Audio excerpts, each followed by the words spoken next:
Architects of Fate streaming extravaganza. That's right, you found the self-proclaimed original Twitch TTRPG stream that lets you shake up our world. Now pay attention, because this is how it works. If you'd like to add some loops to this roller coaster ride of a show, you're gonna need fate chips.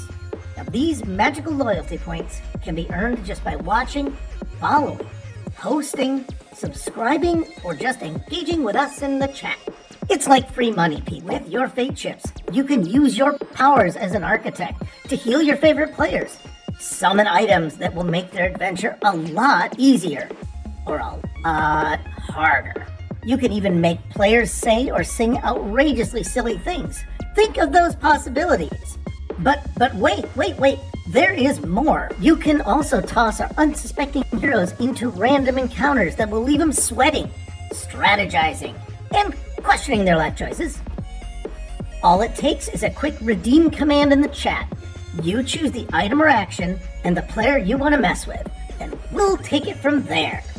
So sit back, relax, and prepare yourselves for a mind-blowing spectacle of storytelling and mayhem. We've got adventure, we've got drama, and more surprises than a clown car at a kid's birthday party. So let's go!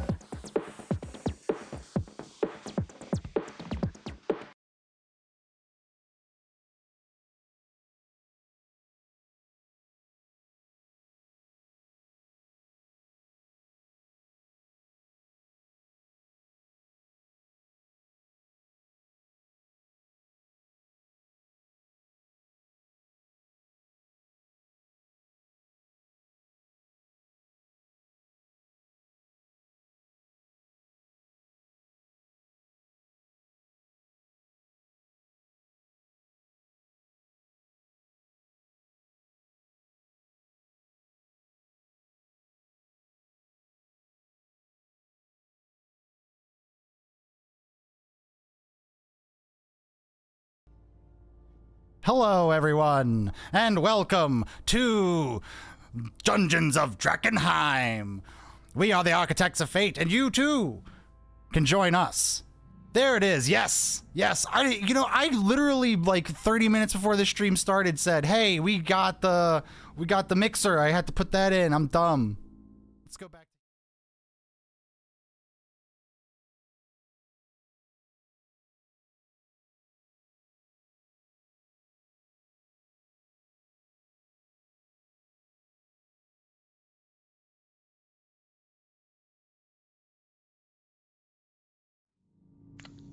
Hold, please. This is insane.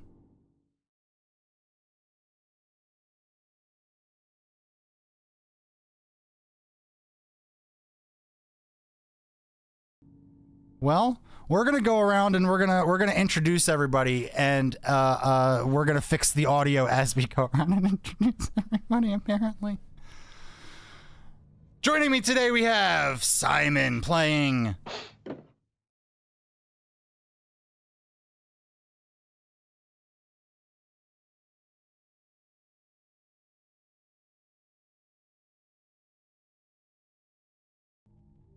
There we go. It's Zin Kirel. Sorry, there we go. How about now? Say hi, Simon, or Zin Kirel. Was I not being heard? Yeah, now you're being heard. Okay. Well, hi, and I am a technical difficulty. Also, we have Jellyanne Anderson playing as a goo person.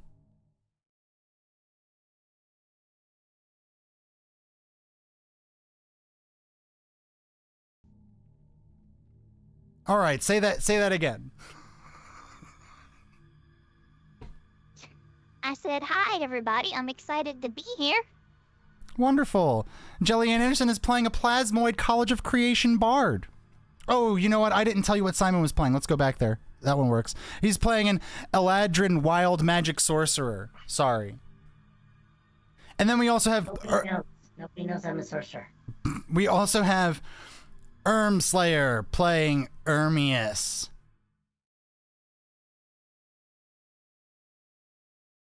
See it?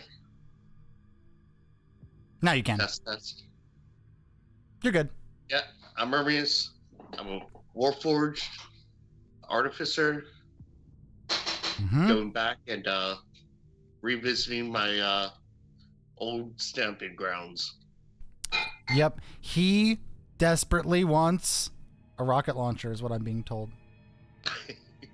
We'll see. We'll see. Also, we have Good Devil playing Richter Slamish.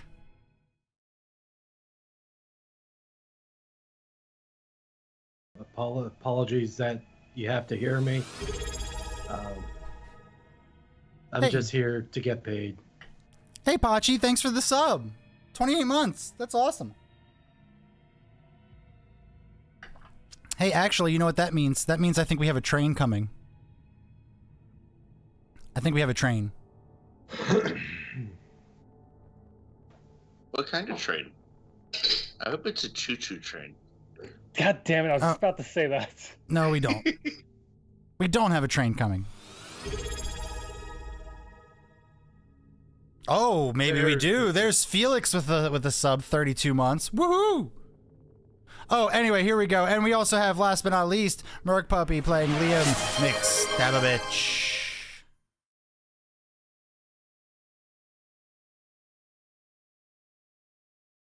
Assassin is also Drow.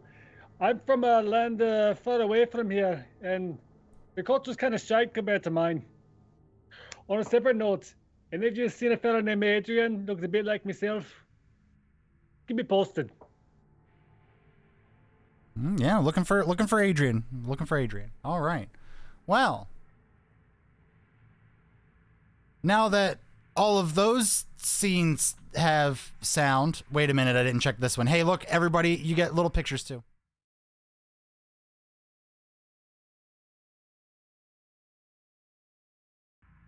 Now they can.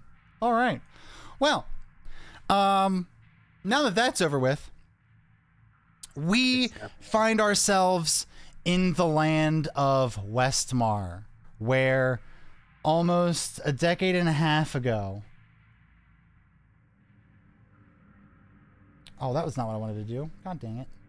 Where almost a decade and a half ago, a magical event happened over the city of Drakkenheim, where meteorites fell from the sky, leaving the entire surrounding area scarred and damaged, magically tainted. Drakkenheim used to be the seat of power for Westmar. The ruling family, the House of von Kessel, have not been seen since that fateful day 15 years ago. Since then, all manner of adventurers have made their way towards the city of Drakkenheim to find fame, fortune, power. It is a city left in utter destruction and ruin, where a debilitating mist permeates. All of you are wonderful players here. All of your characters have their own personal reasons for wanting to go to Drakkenheim. Some of you looking for lost family members, maybe? Some of you seeking renown and fame. Maybe some of you seeking pieces of your lost selves. Or maybe power. Whatever the reason is that draws you towards this destructed city, you all find yourselves on the way. About a day and a half ago in the city of Altberg, which I shall draw attention to because I like this feature. We're going to continue to use it.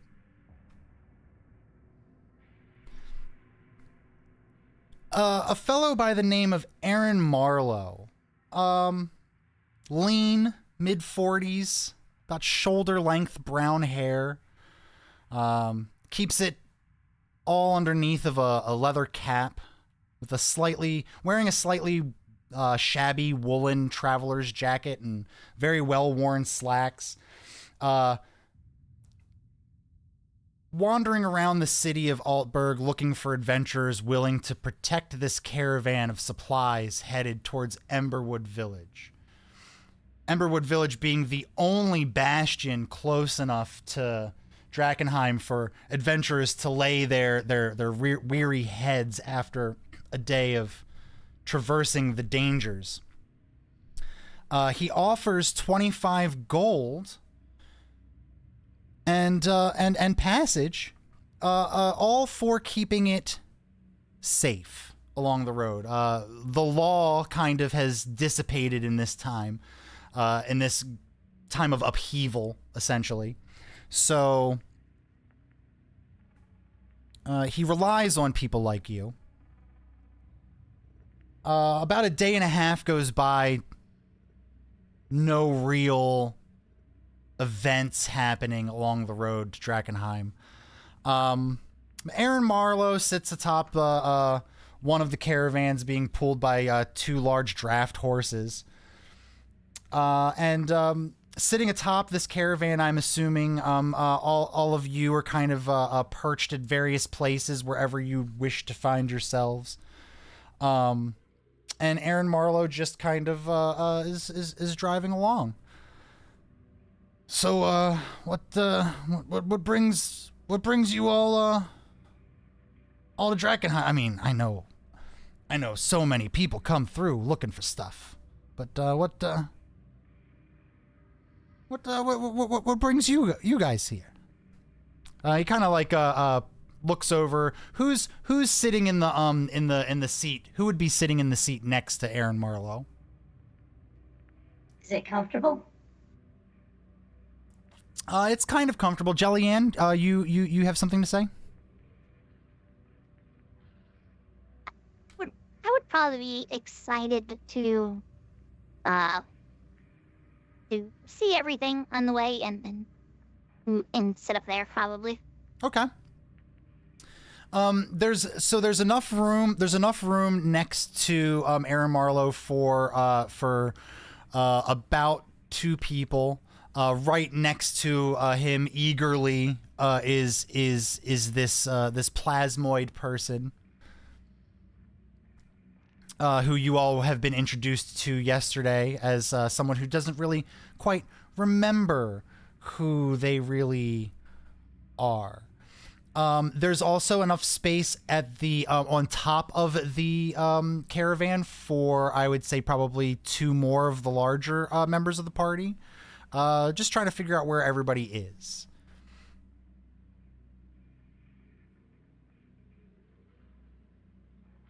I'd probably be inside, just sitting down in a corner with my cape and hood up.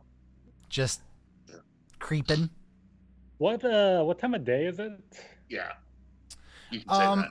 Right now it's probably after midday into like almost evening. All right, I'll probably also be inside in the shade. All right. Zinkarel? Who's gonna be on the seat if there's not any more luxurious or decadent? Nothing is luxurious and decadent. It's it's normal like a wooden seat, but everything else is just like, it's all kind of like lumpy and like bundles of stuff and boxes. So like there's really no like comfort or luxury. Oh, well, during the first day, I located a very the nicest tushy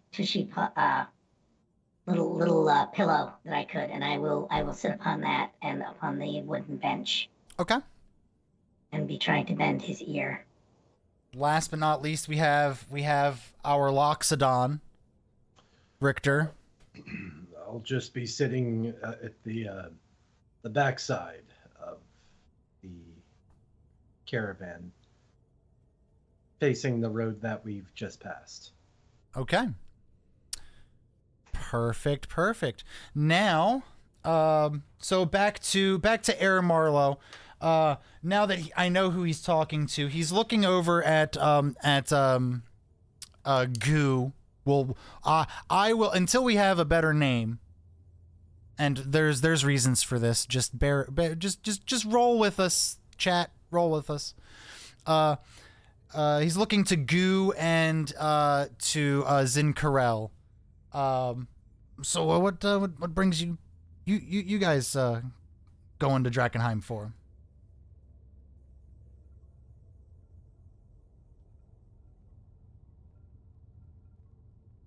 Oh. I'll go. I wasn't sure Matt was doing it. Yeah, I'm going to. I'm going to look for some things. 'Cause that's what Drakkenheim's known for, right? Oh. Lots of looking, lots of things. Oh, plenty of things. Plenty of things. Most people are looking for delirium. That stuff's probably the most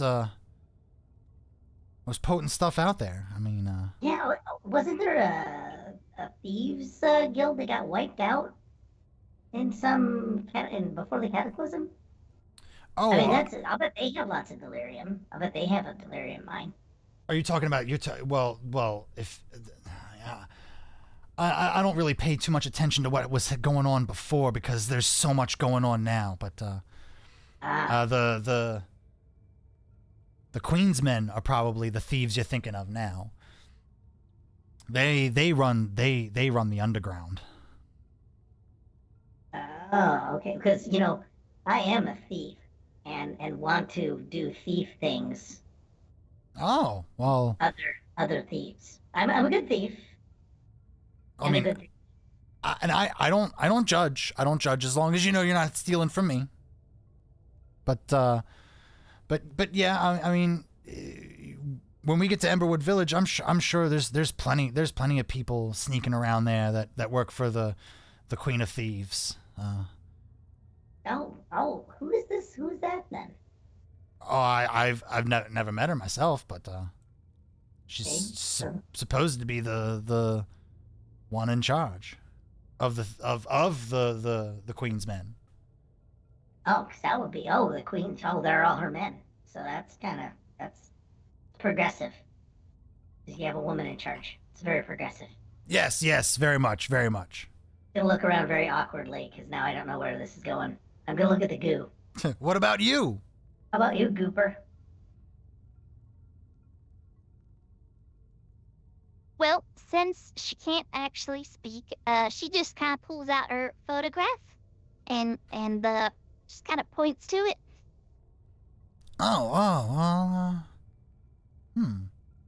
They don't look very familiar to me. You're looking for them? And she'll nod her head.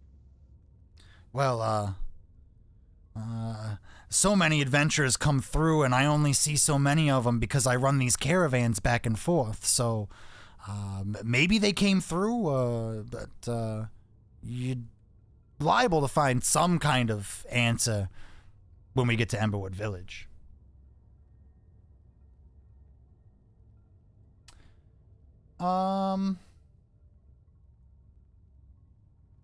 And the caravan continues to rock along the road.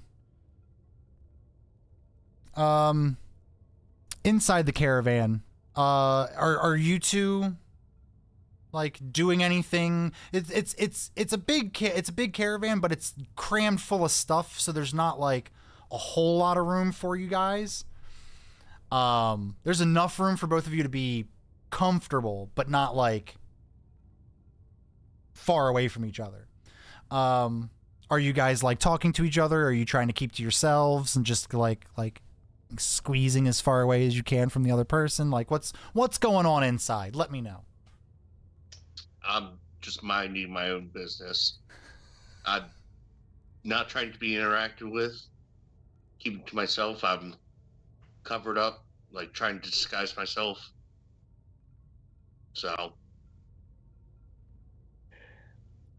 I'm just looking at him like I'm staring right through his soul.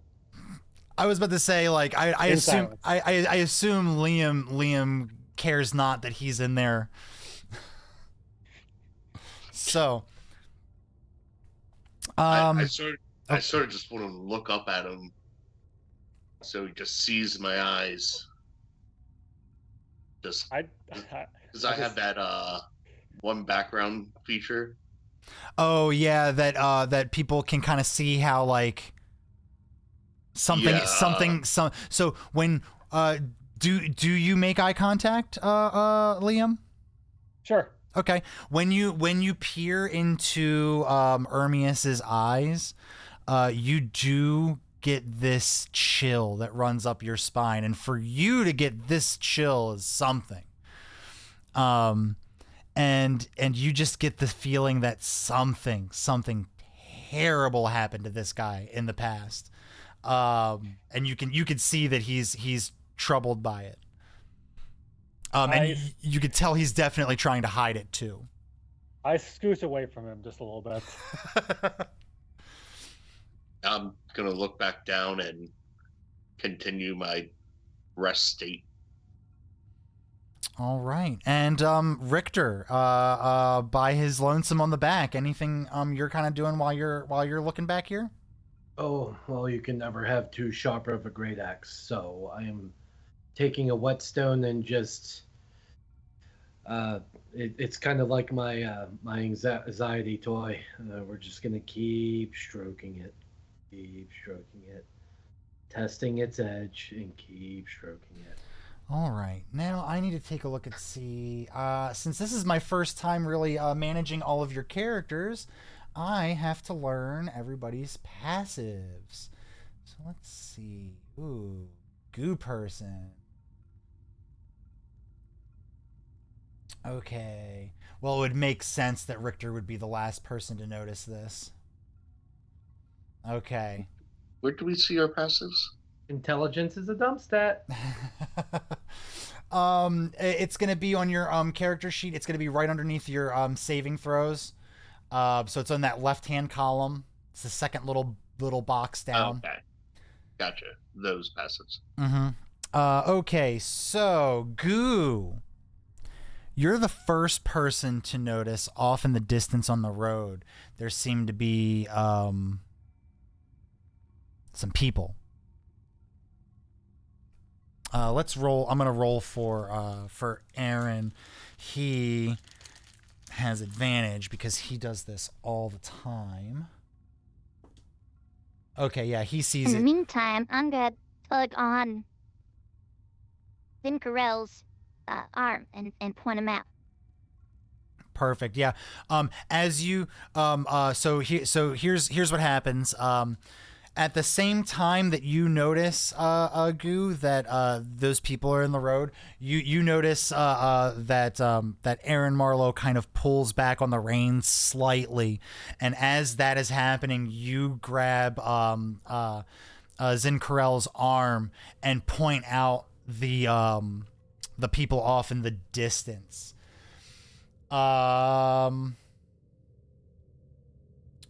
Roll everybody inside, and Richter, roll me perception.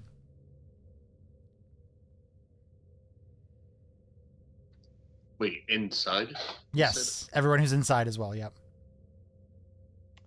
I got a 10. Rolling twice because I apparently have advantage on that. Oh, you know what? This is a great time to show you guys. You guys could see the rolls too. I forgot about that. There we go.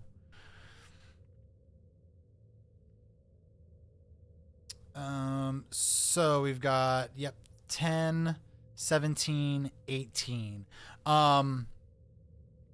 So Liam, you just kind of got creeped out by Ermias, so you didn't kind of realize that you guys started to slow down.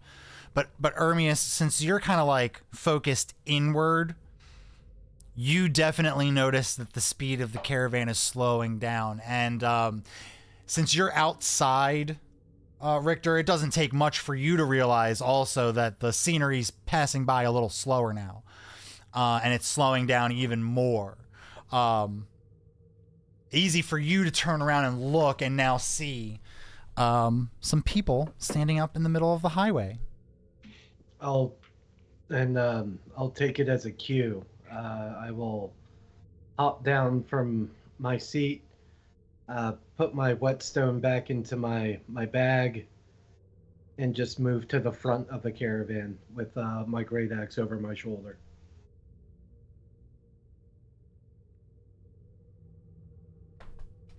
Aaron Marlowe kind of takes a look around and says, these look like your average highwaymen. They've been all over the road. That's why I kind of brought you all. Most of the time, they can either be negotiated or intimidated.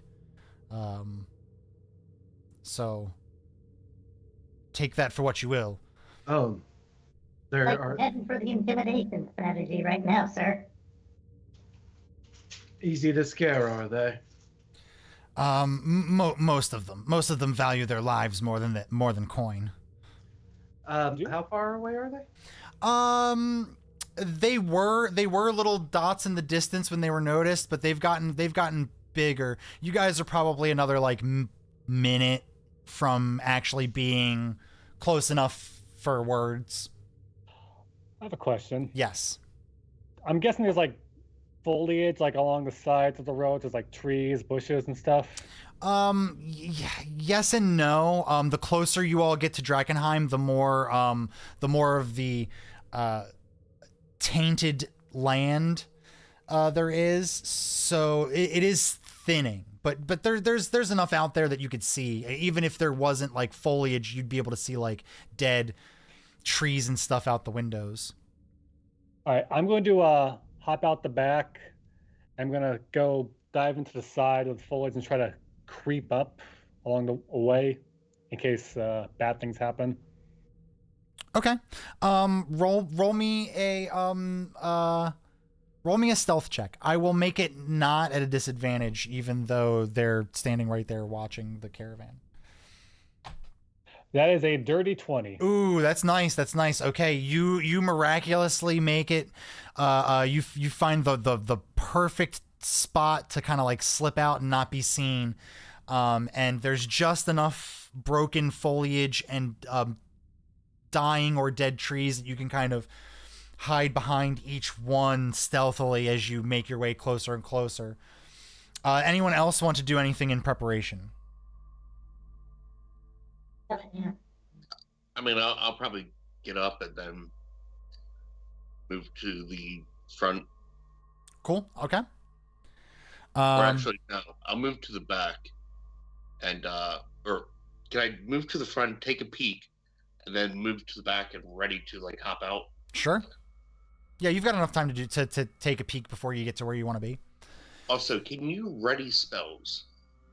Yeah, you can. So basically, you're readying an action, and if the action is to cast a spell, that's what you're readying. Yep. Okay. Did you want to ready something? Yeah, I'm gonna ready a spell. What spell?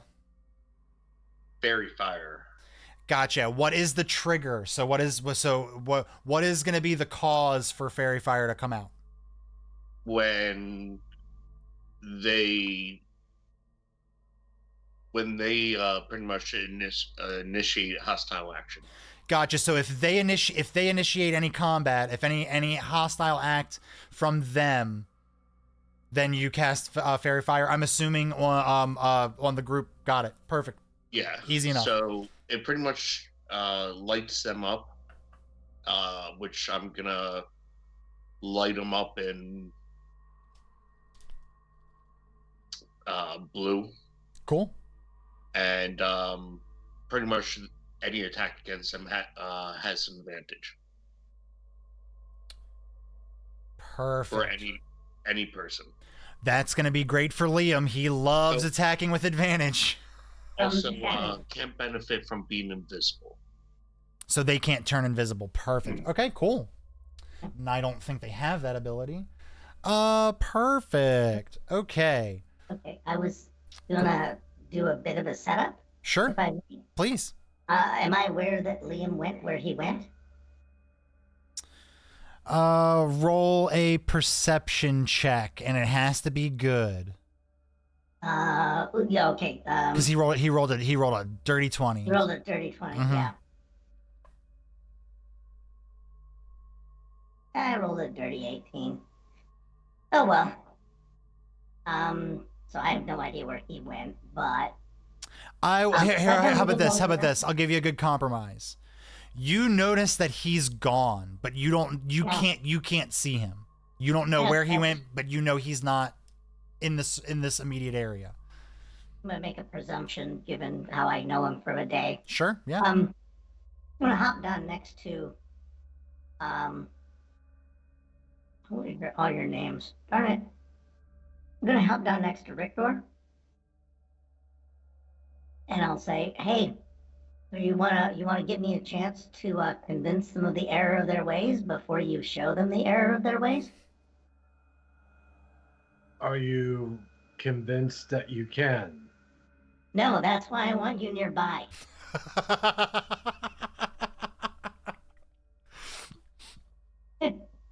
That was good. I like that. Plus, if I'm distracting them, that's another sad thing for them.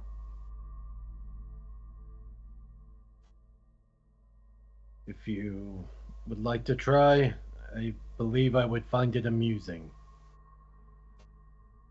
Okay, I say, good, and I slap him on the back, but my hand is up. I have a strength 9, so it obviously makes no impact. I'm trying to be cool. Don't ever do that again. Slap, slap. All right. Anyone else doing anything to set up? Perfect. Okay. Let me get here. All right. The caravan finally comes to a complete stop facing these highwaymen, and the lead highwayman takes a couple steps forward. Oi, oi! Hold there, friends. You're traveling on the Royal Road, eh?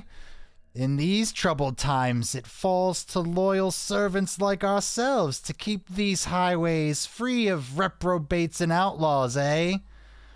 I'm afraid, though, that does mean we need to collect a small fee, a tax, if you will, to ensure your safe passage to the capital and to make sure that these roads here remain safe in these trying times.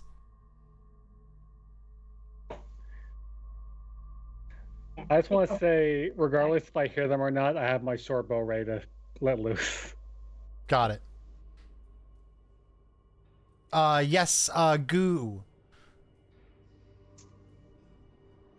How far away are they from where we are? They're like 15 feet away. They're like right there. You know, the caravan stopped. They're right there. Then I'd like to step down. Just get about 5 feet closer, slowly, but in a non-threatening way. Okay. And then I'm going to put my hands up like there's a box. And then I want to use my ability of what is it called? The performance of creation, where you can create a non-magical item of your choice on an unoccupied space within 10 feet of you. The maximum value of 60 gold pieces, and I'd like to basically put them in a box. And here I thought you were going to hold up the picture and point at it. Here I thought you were gonna make a ham hunt for them. So yeah, I woke up and I'll do the whole thing, and then I'll just kind of like do the whole performance, piece of oh, there's a box, and then slowly kind of walk around and realize there's a box on the other side, and then the other side, and as I'm doing it, I want to manifest the box. So I just want to make sure that I'm understanding this correctly. Okay, so basically, you are trying to mime them into an invisible box that they can't get out of. Yes, but with the yes, but it actually will, like, the power allows us to manifest into reality. Got it. As So well it as starts doesn't off. exceed 50 gold pieces in value. So it starts off. It starts off as sure, yeah, you could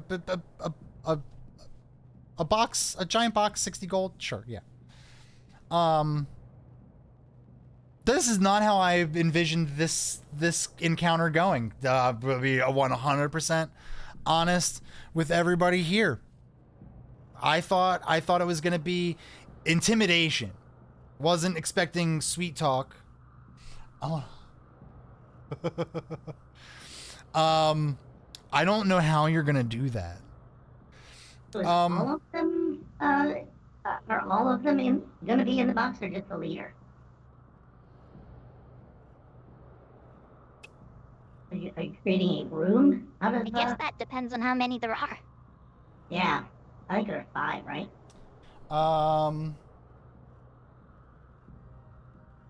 Yes, and they're all standing next to each other, so I'm trying to figure out. So if we've got one here, and we've got one here, one here, one here, one here, that's basically 5, 10, 15. A 15-foot box.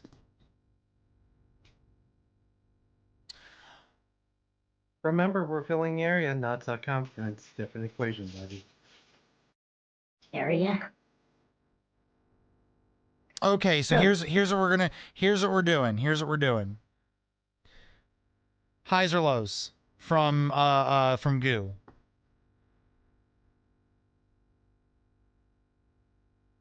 I'll go highs. Okay. And just a note, I can probably only do one because it does say it has to be a medium at this level. Oh yeah. Okay.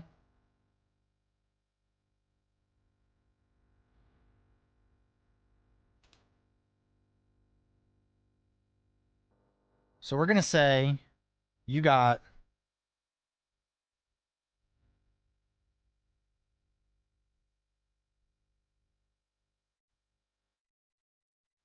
5. Yeah, you got the leader surrounded.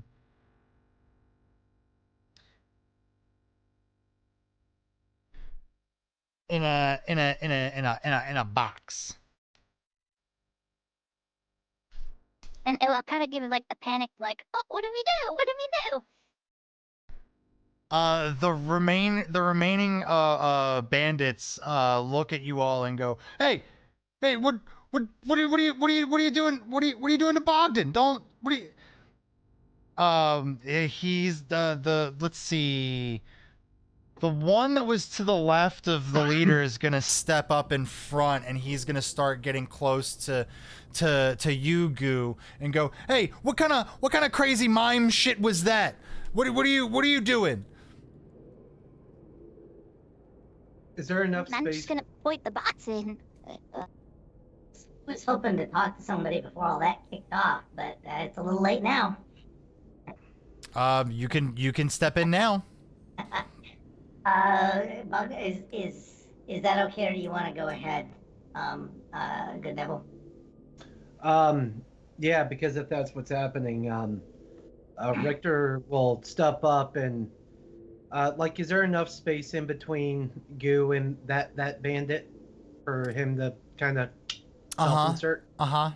So Richter will do that. He'll step in front of Goo and in front of the bandit and just kind of plant his great axe, and it's only one of you in the box. I suggest the rest of you don't end up in the same box. Roll intimidation. Intimidation. What's in the box? What's in the box? Not as intimidating as he would have liked. That's fine. This guy's not terribly brave. He's not gonna run screaming right now. Hey, Mr. Goliath Man, what's up? Hey, Mr. Goliath Man. Thanks for the sub. So basically, he's walking towards Goo, accosting her, like, "What are you doing?" And then you step forward and say that, and he just kind of goes, "I don't what hey listen, what's going on here with the with the box? I'm sorry, no, I'm not. I won't be aggressive, but hey, we're just doing our job." Can I step in full fop mode? Sure. Okay, I've got some swirly cloaks because that's just what I'm gonna do. I'm gonna be fussy, and I'm going to say, "Oh heavens, I'm so sorry that we've actually entrapped your fine leader. I guess maybe we all really are just we all really are just prisoners of things, and we're all just trapped by the tax man. I know." It's funny because you're the tax man, and now you're trapped, and that's really terrible. But maybe we could see our way clear to opening your box and letting him out is a bit of an exchange. Because now there don't seem to be as many of you as there were, and well, you were rather slow, and my friend is a tremendous pantomime. Go ahead and roll your persuasion there. And with all of that, so I'm going to say all of that's kind of happening at the same time. That's going to give an advantage to that intimidation roll. So go ahead and roll that intimidation again. You mean persuasion? No, your intimidation roll. Oh. Roll it again. All of this probably would have been happening very, very close at the same time. I'm gonna add my inspiration to this because that's just pathetic. Okay. I got a 10. How do I roll that in this game? It's the bottom left corner. This one. Bottom left corner. And then you just roll a d12. Oh shit! It even gives you numbers. Okay, got it. To everyone, roll. Yes, 20 then, dirty. Nice. 30, 20, and an 18. He's kind of like shaking. You can see him. The rest of the bandits you see have already turned around and started heading back down the road away. He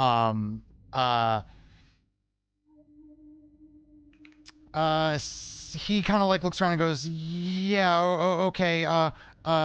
If you let him go, and we'll be out of here. We'll be out of here. Just please let him go."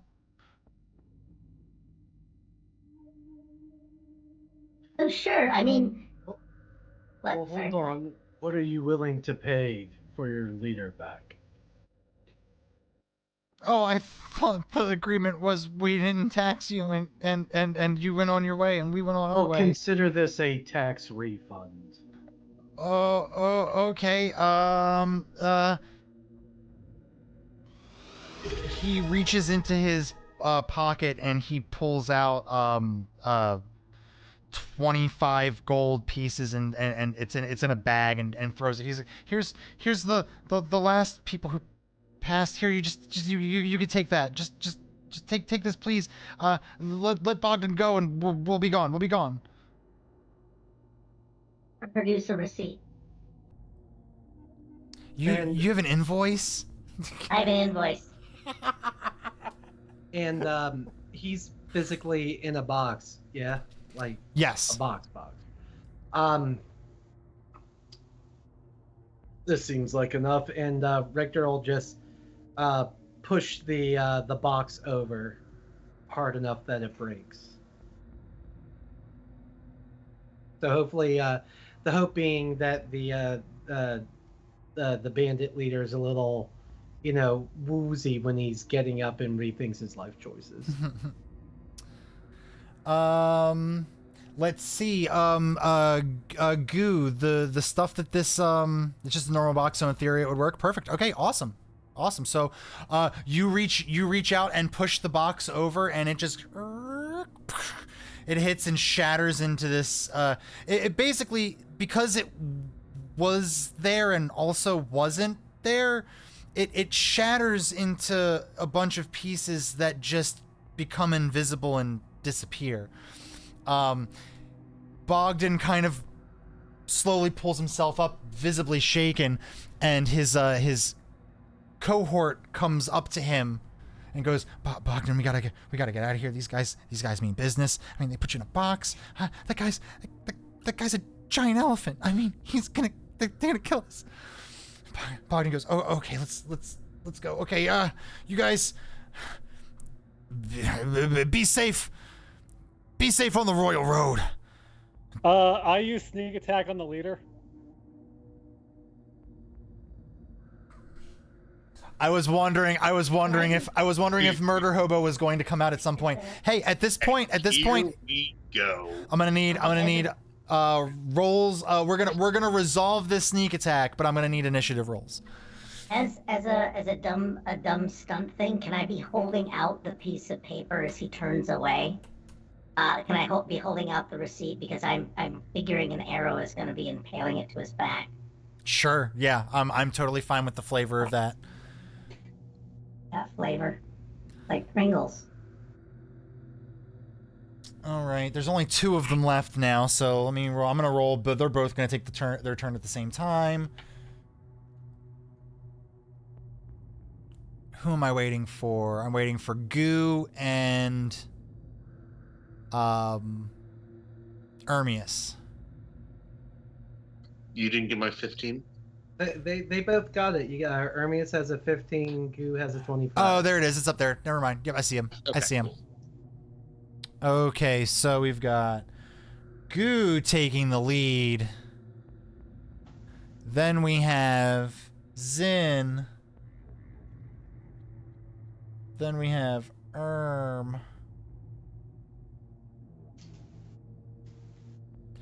Then we have Liam. And rounding out, we have Richter. So first, let's go ahead and so roll with advantage. Roll your attack with advantage. All right, let's see here. Oh, I'm sorry. Any attacks you roll with advantage are automatic crits. So roll max damage. Let's see here. What? I gotta roll for damage for my short bow, and then I gotta roll for sneak attack, right? Yep. So you're gonna roll. So basically, you're gonna roll your damage for your short bow. We're gonna double that because you crit. All right. And then you're gonna roll your sneak. I don't think sneak attack damage is added to your crit. 3 plus 3 equals 6. Is that your sneak attack, or is that No, your that short bow? was just short bow. Short bow, so 12. And then sneak attack is gonna be 5. All right, so Richter, you have just pushed over the box, and Bogdan has slowly gotten up, and they have agreed to turn and escape. Zin Carell, you have your invoice for services rendered ready and handing it out, and right through the air, you all notice a bolt of wood just shoot through the air, through the invoice, and right into Bogdan's chest, and he just goes, ugh.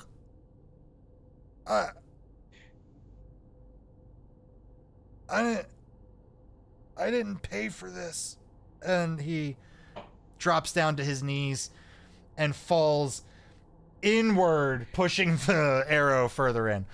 Sorry, finger slipped. Let me cross bandits out and replace it with bandit. Goo. A terrified bandit stands in shock over the dead body of his leader. I think a terrified me also stands in shock, because I don't know I was privy to what was going on. You definitely did not notice any of that. Yep. I think I would, I'm next to the Luxodon, right? Yes. He's kind of in front of you. I'm going to use my bardic inspiration, look at him, get his attention and be like, oh, you're strong, and kind of do like the muscly arms to give him some bardic inspiration. And then I'm gonna run back to.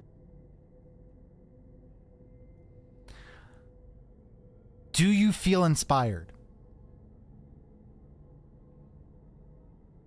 Richter raises an eyebrow and does everything he can to fight back, smiling. I'm gonna say with that, you definitely do feel the twinge of inspiration. So basically, guys, this is how we are going to roll with the mime's inspiration.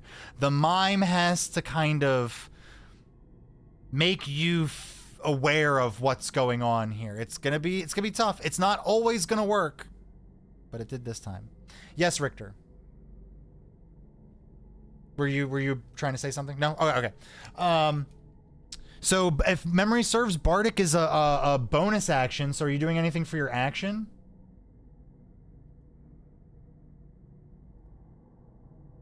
I don't really have anything, so I'm just gonna run back to the coach and prepare. Okay.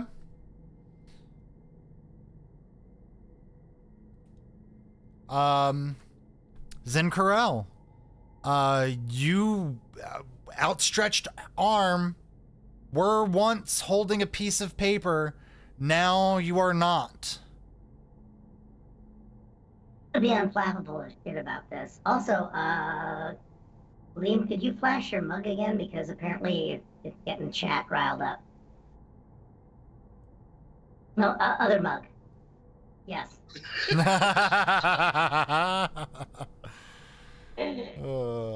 That's great.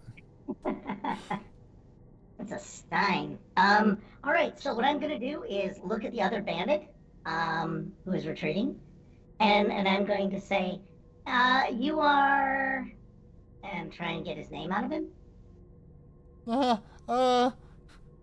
Hosh. Okay, Hosh. No, just Hosh. Sorry, I'm very nervous. It kind of looks like congratulations are in order. You've just got a promotion. Let's see how long it will. Let's just see how long you can keep the job. And I'm gonna sort of step back and kind of just make sure I don't get any dirt on my boots,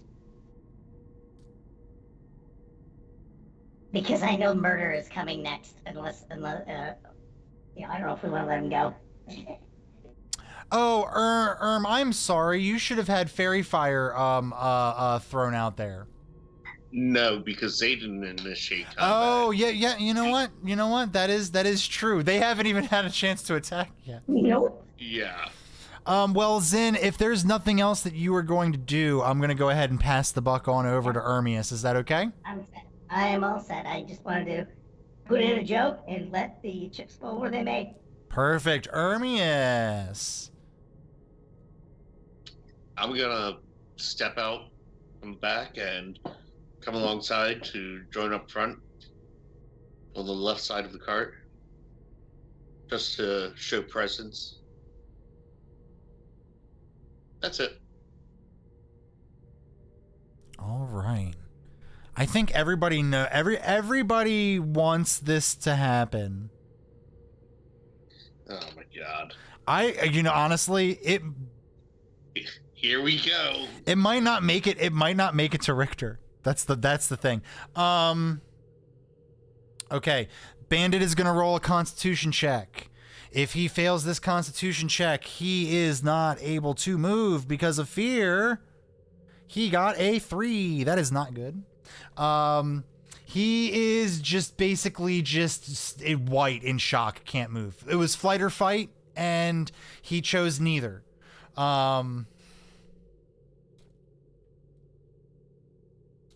Liam from the bushes. You killed that one guy.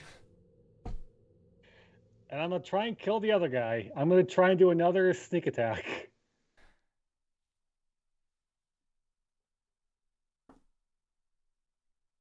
see. Gotta roll for hit. That is a 21. That's gonna be a hit. 7 plus 9. Ooh. You hit him, and you all see another just piece of wood just appear almost inside of Hosh, and he kind of stumbles and starts to kind of, it's like the finish him almost.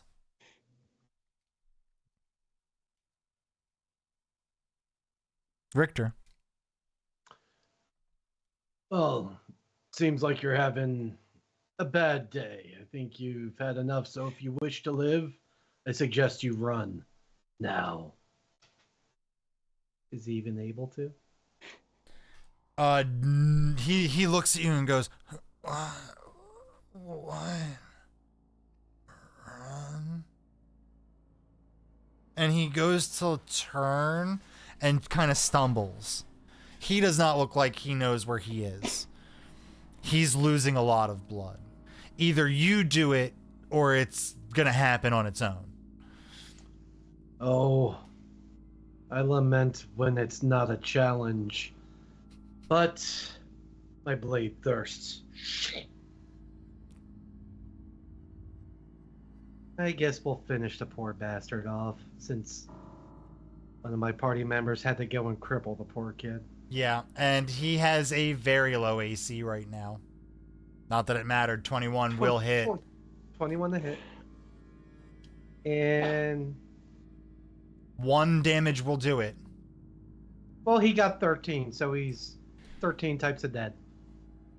Do you want to explain how this poor sap is stuck to your great axe? Well, I do have sympathy for the some sympathy for, because again, when it's an easy kill, it's of no value or honor to me. So I just cleave his head clean off, And right you, at the neck. Luckily, Goo, you're not standing there to witness this, but you all see as this towering Loxodon swings a mighty great axe with what seems like zero effort whatsoever and slices through the neck of this stumbling bandit almost as if it were butter and his blade were a hot knife. And pop goes the head, flies through the air and lands off into the distance. Like a champagne cork. Exactly like a champagne cork. And with that, we're out of initiative. And Aaron Marlowe goes, "Oh my God, you guys! Woo! Man, if I had the gold, I'd put you all on retainer. Jesus Christ! I'd never have to worry about shit." The dead body and just say, well, that's where loyalty gets you in this world. And then I'm just gonna head back to the wagon with my butt cushion. And as the head comes down, Richter will, catch it in one hand. Does he recognize what direction the bolts came from? Absolutely, yeah. I'm gonna bowling ball the head in that general direction. There you go. Thank you. I'm assuming that's what you wanted. We could have just let them go. I come out of the bushes. I'm just like brushing myself off. Well, I couldn't exactly hear from all the way over there. You're all the way over there talking. I can't hear you. You're right here talking and I can't hear you. What's that? Exactly. Oh. Well, we won. Round of applause. All those who participated, Oh, God. self included. So everyone, you're gonna have to refresh your map. I haven't figured out a way to stop that from happening. Oh yeah, I have. Just have to, not let it go idle for that long. Give me a second while I fix this. Bada bing, bada boom. The gooey one looks like they're doing something. Yes, Goo. At realizing that the aggressor in the situation was with us, I feel a little bit more comfortable. And since I don't have any weapons, I'd like to actually go over and check the bodies for any kind of weapon that might be useful. Sure. Between the two of them, there is a short sword, 4 daggers, and a bundle of about, let's say, 35 arrows. Not arrows, sorry, crossbow bolts. Because I said crossbow.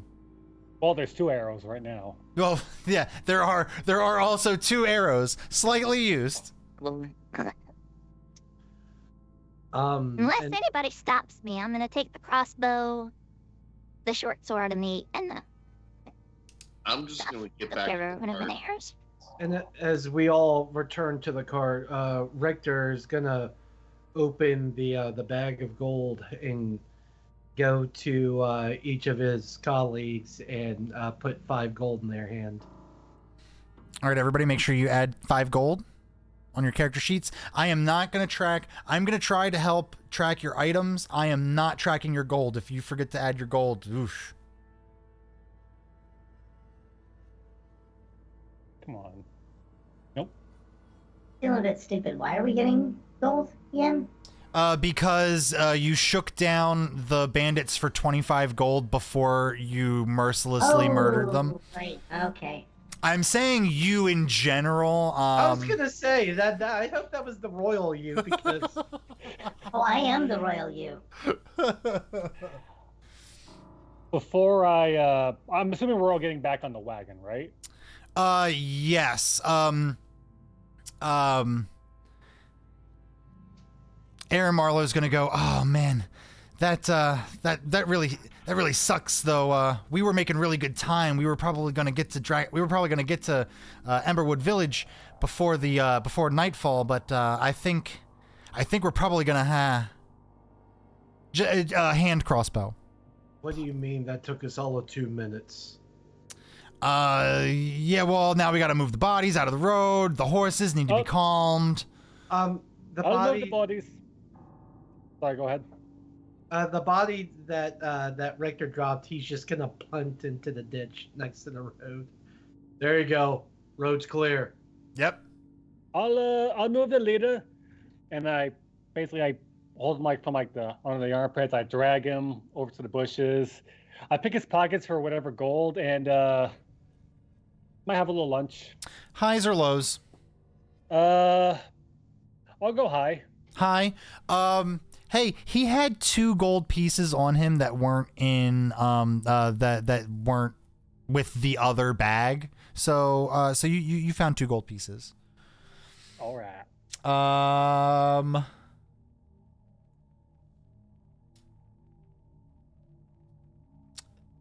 Aaron Marlowe steps off and takes some time to calm the horses a little bit. They're a little spooked. He goes, there's a good spot not too far from here to make a camp.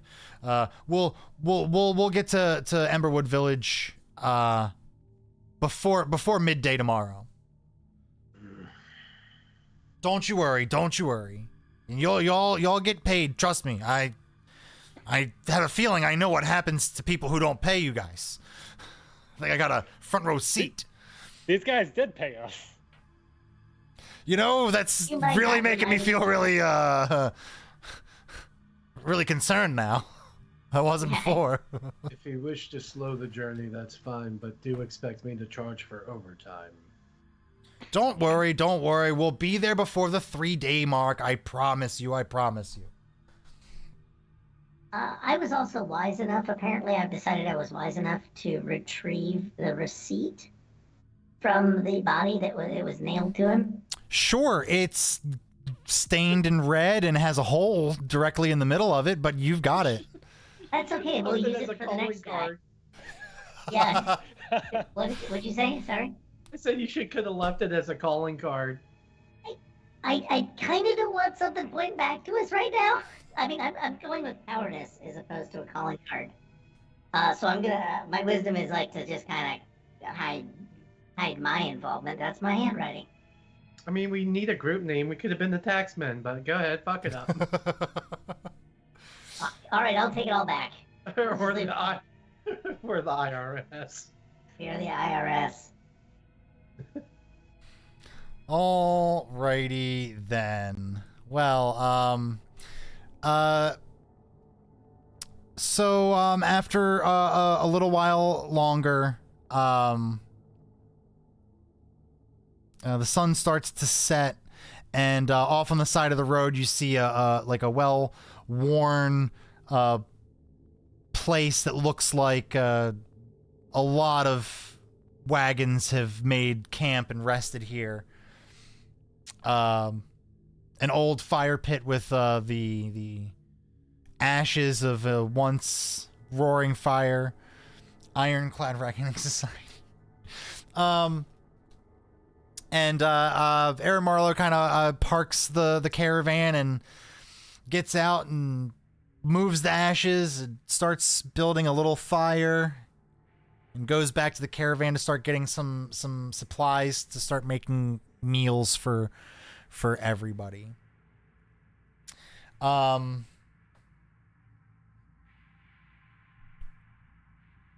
Before the sun fully sets, down the road, I'm going to ask everybody to roll, since we're all kind of out in the open here, I want everyone to roll perception checks here. Ermius, don't worry, don't rush, don't run to get back. I can click on your sheet.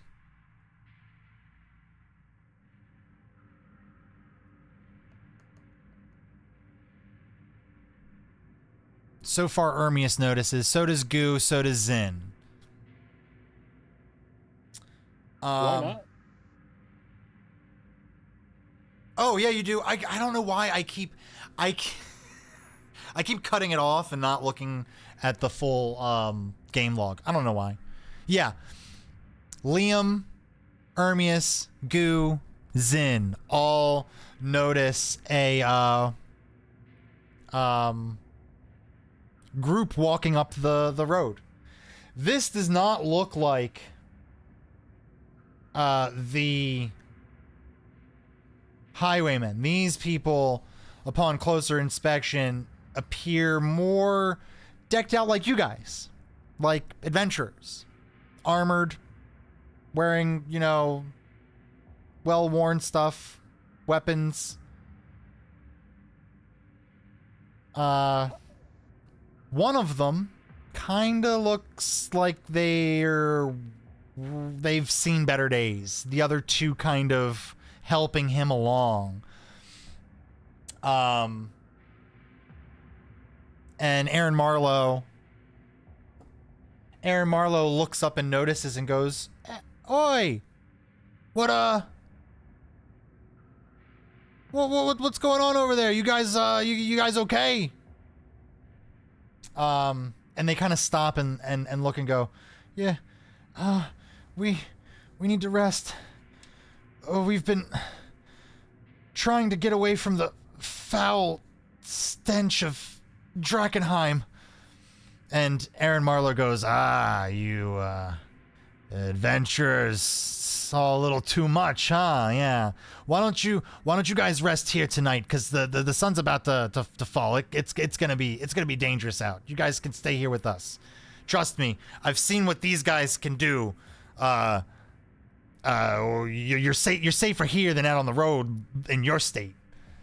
And they all look, their armor looks pretty gashed and beat up. And the one looks like he's got the 1,000-yard stare, just doesn't look like he's registering anything that's going on. And they they kind of like scurry him over, away from the fire, but close enough where they can still get a little bit of the warmth, leaving enough space for you all to do what you want to do and not encroach on that. And they kind of lay down their friend and start tending to his wounds and mostly just resting. So that's where we are pretty much. Yes, Goo. Do his wounds look like physical wounds? While all of them look like they have some manner of like scratches, gashes, or wounds, none of them look like they're like bleeding profusely or anything like that. The one on the floor,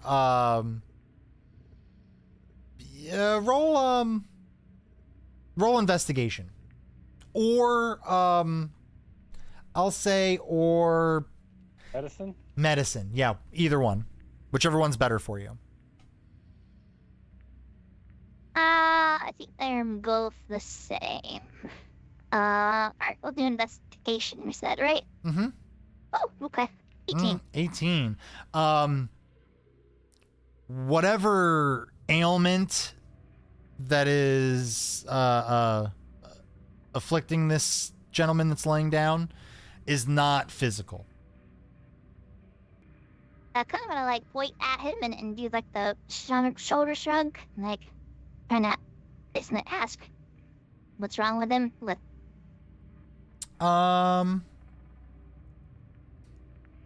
see, how do we want to work this, Goo? I think charisma, right? Roll me a charisma check. 14, perfect. Okay, well, 14. That is exactly what you needed to get. So, were you directing that towards the other two adventurers that are with them, or are you trying to ask that of the rest of your group? Yes. Okay, gotcha. So you kind of wander over there, and you kind of do the pantomiming, and he the first one kind of looks at you and goes,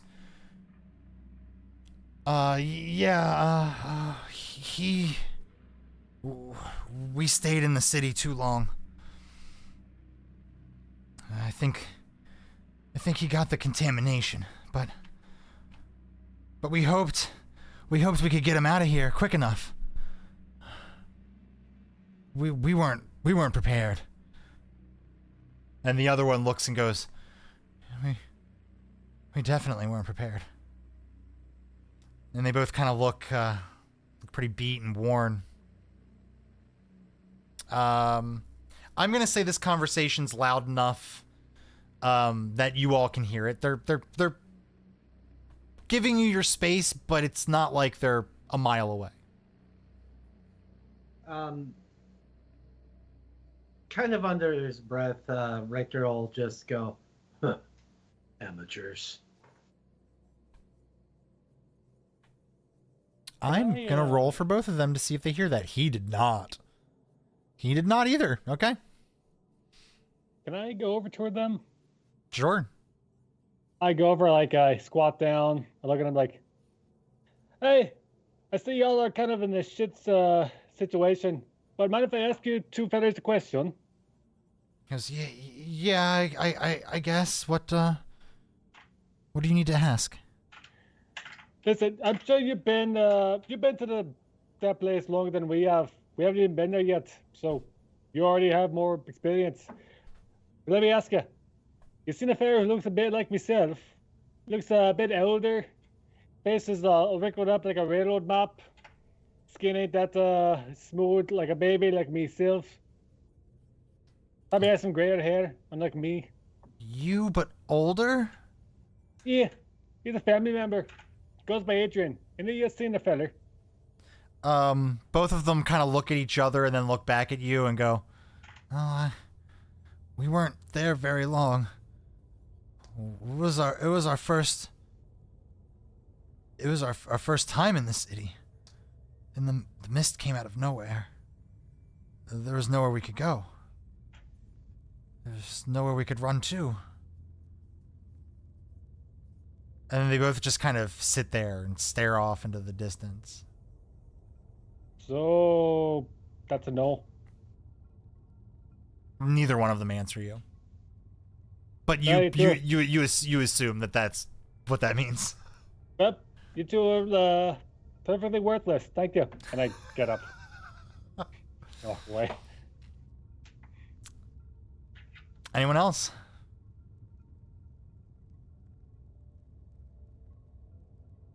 I will Relative. attempt to Go ahead. I was just gonna say, I will attempt to do lesser restoration on the gentleman. See if that.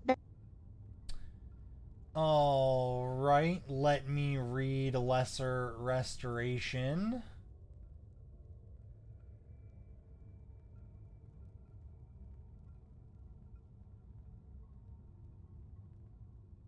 Got it.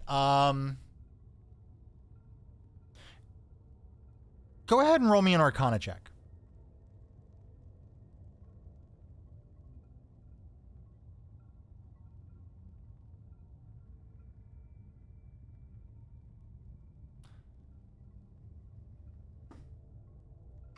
You get the sneaking suspicion that your lesser restoration isn't gonna do what you need it to do here. Whatever contamination that he got in Drakkenheim is something far outside of the realm of lesser restoration. Save you a spell slot. Hey there, my long stare. How long would you say you were in Drakkenheim before your friend became sick? I can't recall. Felt like weeks, but I can't be sure. We tried every path. They kept leading us around in circles. It was almost as if the mist was moving us around. Think harder, damn you. How many times did the sun come up? The sun. I don't remember seeing the sun until we got on the road. The mist was so thick. And the other one has the other one has passed out at this point. So you've got one laying in a catatonic state almost, eyes open, staring straight up into the sky. The other one talking to you, and the other one's kind of like asleep, or what you think is asleep. If I were playing a different character, I'd go up to the one that's catatonic and be like, "Hey, hello there. Hey, what you got that's worth living for?" Can I pick their pockets? Brutal. It's my first time being a rogue. I want to live it up. We also talked about like waiting until they're dead or asleep. You guys talked about it. I didn't. True.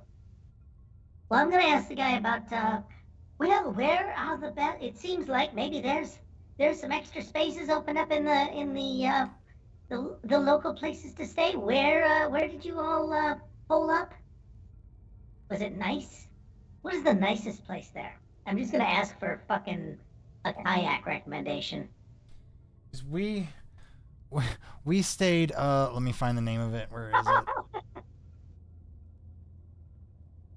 Big man, how many beds did you sleep in? There we go.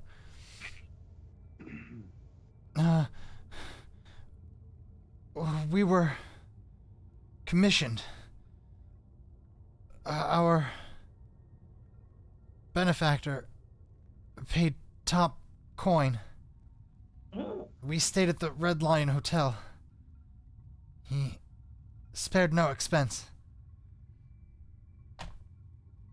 They have any distinguishing like badges or anything? What badges? What? I want to know if they have any stinking badges. Well, eventually, whoever's going through their pockets, I'm hoping they come across a letter of permission or an agreement. Wait, Do I find that and/or money? Who's going through their pockets? Me. I believe someone is going through their pockets, and I was just thinking out loud while I was noticing his hand jammed all the way up this guy's ass. Hold on. I must have missed that. I gotta rewind here for a second. Okay. We have to resolve things now. Okay. Yes.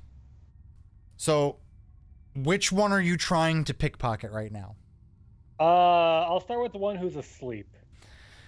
Okay.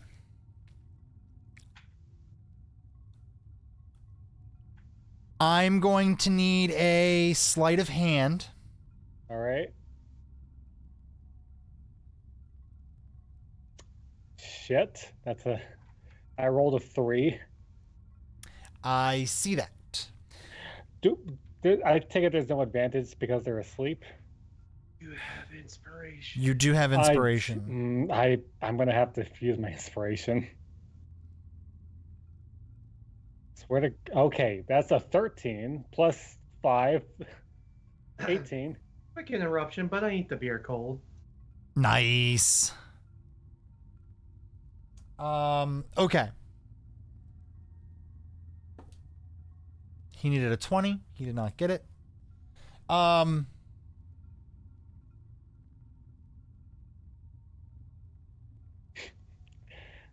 They're not ham hands. They're not ham hands.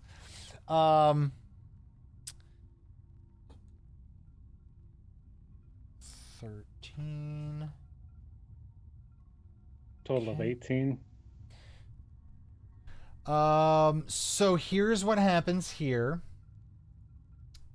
You reach into his pockets, and you find a glimmering small rock. Ooh. It is very, very small. It is almost like purplish. And you can feel that there's some sort of magic emanating from this, but it's very small. It's a shard.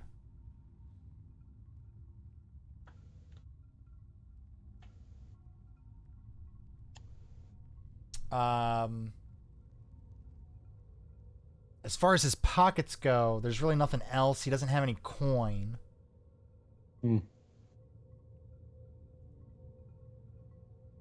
So, would you like to continue, or? Yeah, I'll move on to the other guy who's basically, I don't know, in a trance, I think it was. Gotcha. You can have this one at advantage. Thank God it's advanced, because I rolled another fucking 3. There we go. I rolled a fucking... Wait, was that a 2 or a 12? Okay, my 12. thing was blocking the 1 and the 12. Oh, God, I was going to fucking walk away. All right. Start calling you Goliath, man, if that's the case. Or Goliath puppy. Yeah. This guy doesn't have anything fun or neat or unique like that that magic rock, but he does have a coin purse with 10 gold coin. Sweet. Now this is just his pockets and stuff. I'm assuming you're not like trying to take their weapons or anything like that. No, nothing too noticeable. Gotcha. Are you going to attempt to do this to the guy who's awake? I will tell you, I'm not going to make it as easy. I'm going to quit while I'm ahead. Okay. All right. Unless I want to, I'm not going to. All right. Let's see. Ermius, you're the only one who hasn't done anything yet. I want to give you an opportunity to do something, and then I think Richter's only said something under his breath, so I want to circle back to him to see if there's anything else there. So go ahead. Oh no, you did ask how long you were there, how long they were there, before he got sick. Go ahead, Ermius. Anything you'd like? No, I'm just sitting at a tree, at the base of the tree, leaning against it the entire time. All right. Yes. I will perk up at least and say, "Hey, Aaron, how's that dinner coming along? Starved." He goes, "It's finally done. I got some nice ingredients. You know, the old what the fuck is her name? The Flamekeeper Hannah. She always tells me that I can take some of the provisions on the road and feed the people who help me. So it's a nice stew. So please help yourself. There should be enough for everybody, even our guests. Please eat up. Get some of your constitution back." We've got flame keepers? Oh my god. Wait, Dark so- Soul vibes. in the I was thinking context Avatar. Oh yeah. in the context of a human, how big is the bowl that I'm served? He actually has different sized bowls. He has an appropriate loxodon, like a large person sized bowl. So he does have a nice big old loxodon bowl for you. I'll eat my stew with a ladle. And he will go. Do we have like an order? Who's gonna take watch in what order here? Because this is a nice little like tucked away little spot, but stuff can happen. So I'll take for the whole night. Okay. Does anyone else want to take any of the watch? I'll take second watch. How about that? That way you aren't all too lonesome. I'll take that as a yes. Hey, look, a budding friendship. Does anyone else want to be up with Ermius at any point of the night? No. Okay. Hey, that's Exhaustion. Never met her. yes, Jelly-Ann. I would like to see if I could find some kind of bucket or some kind of container that might be lying around somewhere. Are you like a changeling from Deep Space Nine? Do you have to goo? Do you have to goo yourself once a day? So, not specifically that, but when I sleep, I lose the physical form. Got it. It makes it less messy if I find a place to put myself in. Go ahead, roll investigation. If you have a poor roll in your investigation, you're gonna have to try to find a way to ask Aaron. So I'm kind of hoping for a low roll here.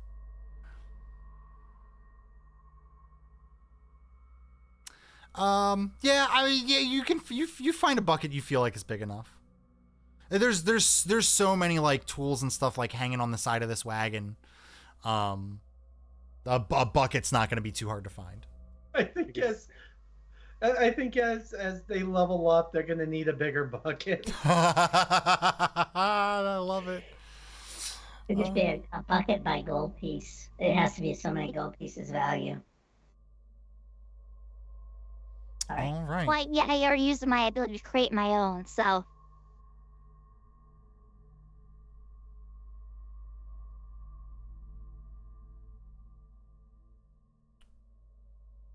Oh. So what I'll do is I'll ask if I can borrow the bucket. Sure, yeah. How do you do that? I'm gonna like grab the bucket, take it over to him, point at it, and then point to me, and then kind of You know, kind of like I'm walking, like point, like I'm walking away.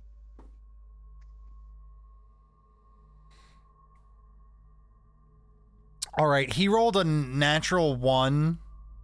I'm gonna need you to roll a performance check with, I'm gonna say it's gonna be a 15 DC to get him to understand this.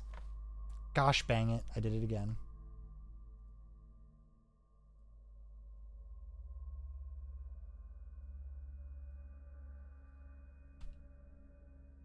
Well, I'm only 1 away, so I think we're close to the end. I'll go ahead and use my inspiration Okay. to make that a 15 or higher.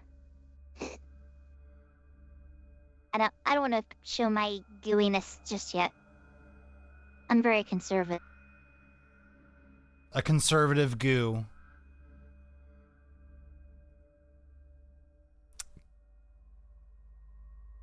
Pretty sure we got one of those in Netherdeep too. I was thinking making goo great again. Just let me know what your D12 roll is.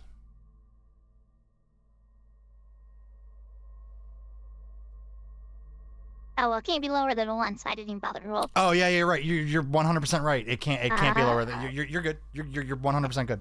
Unless you want to like really go above and beyond.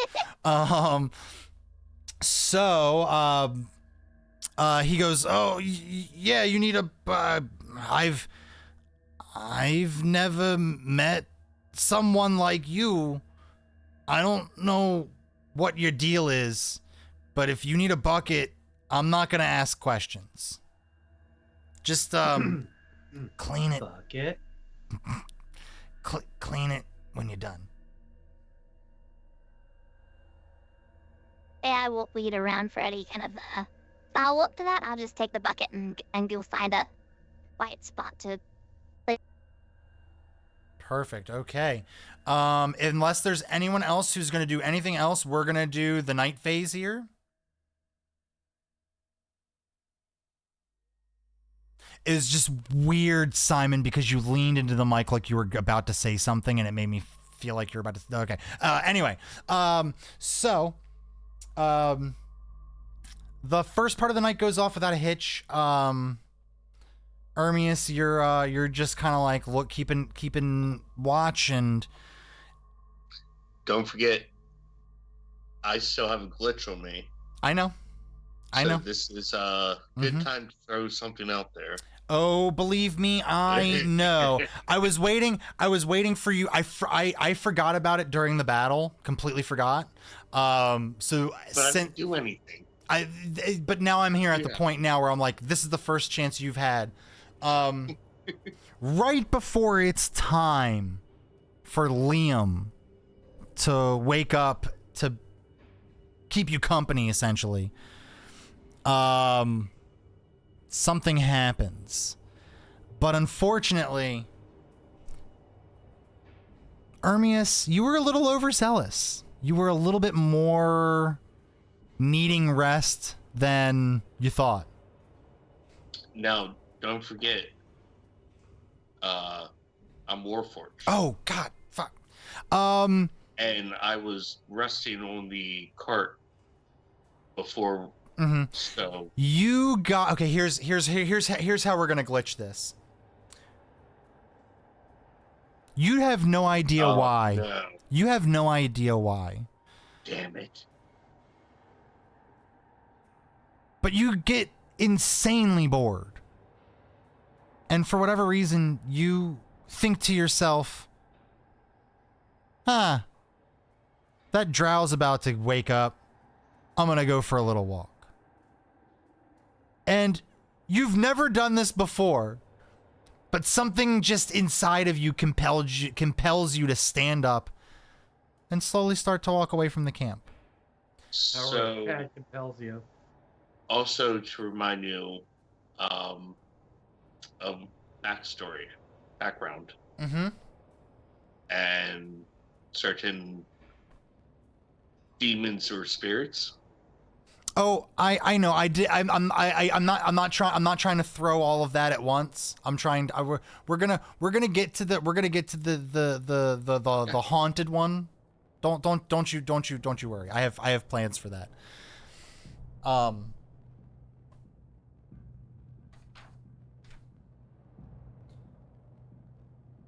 So I go off walking because I'm bored. Yep. You are Makes not sense. you are not far enough away that you can't see, but you're far enough away that you can't hear this terrible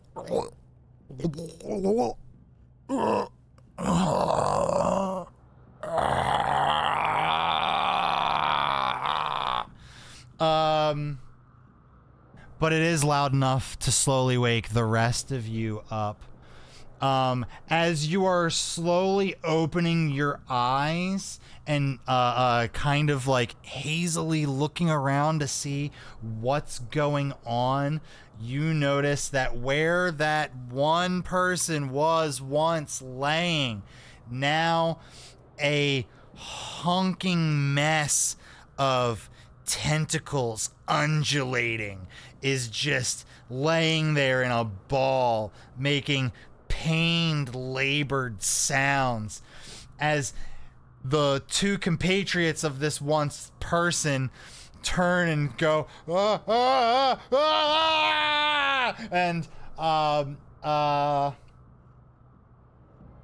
gonna need everyone to roll initiative again. What I'm gonna need from Ermius is a perception check.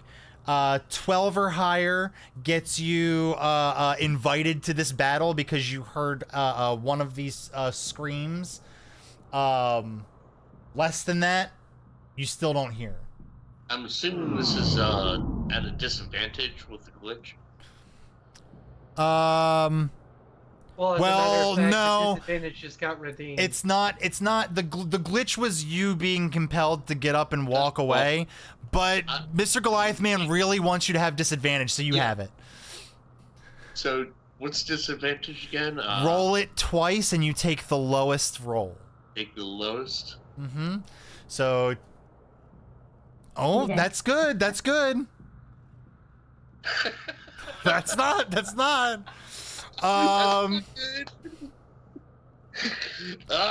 You know what you do here? We will get a little tease. You hear a whisper. It's almost unintelligible. You can barely make out that it's a person's voice, but it's coming from further down the road. Did you roll initiative? You still need to be in initiative, even though you're oblivious to what's going on. Okay. I'm probably gonna ignore it because of other voices I hear anyway. Got it.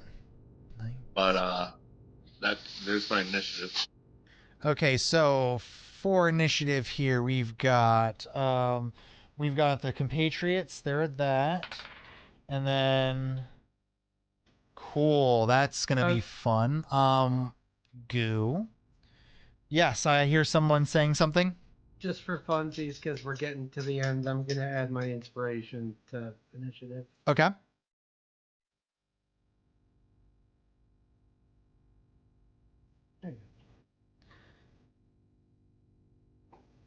So for me, that would be what, a total of 16. 16 and 16.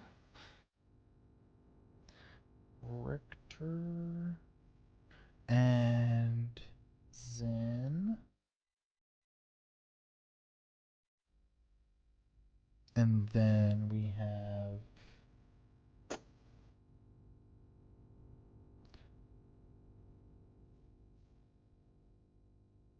this guy. Then we have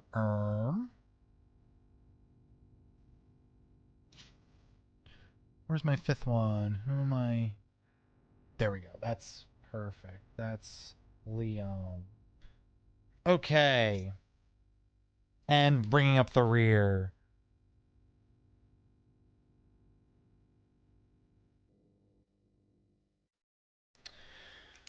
Let's see if we can get through around here. Goo, you're the first person to kind of get a chance to take an action here. There's a honking monster tentacles, and it's gross. Look, I don't know that I'm one to judge. And plus, it's probably gonna take me some time to get back into my clothing and stuff.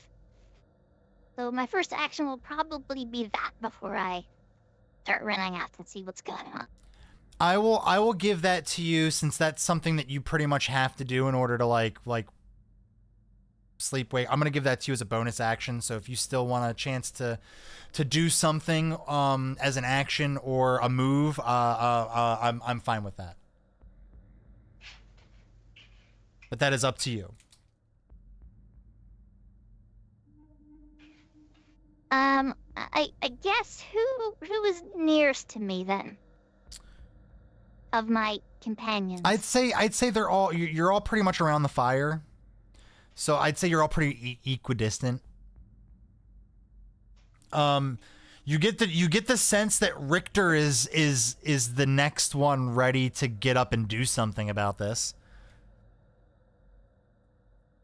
Then I'm gonna go do the same thing over, just kind of like, the strong arm, like, inspirational, like, you got this, man, tap on the shoulder, and big muscle arms,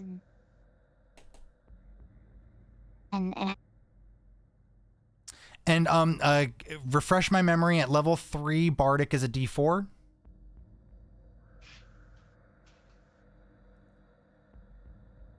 Or is it a D6? I think it's actually a D6. Yes, it is D6. Just reading it. Yep. Confirm.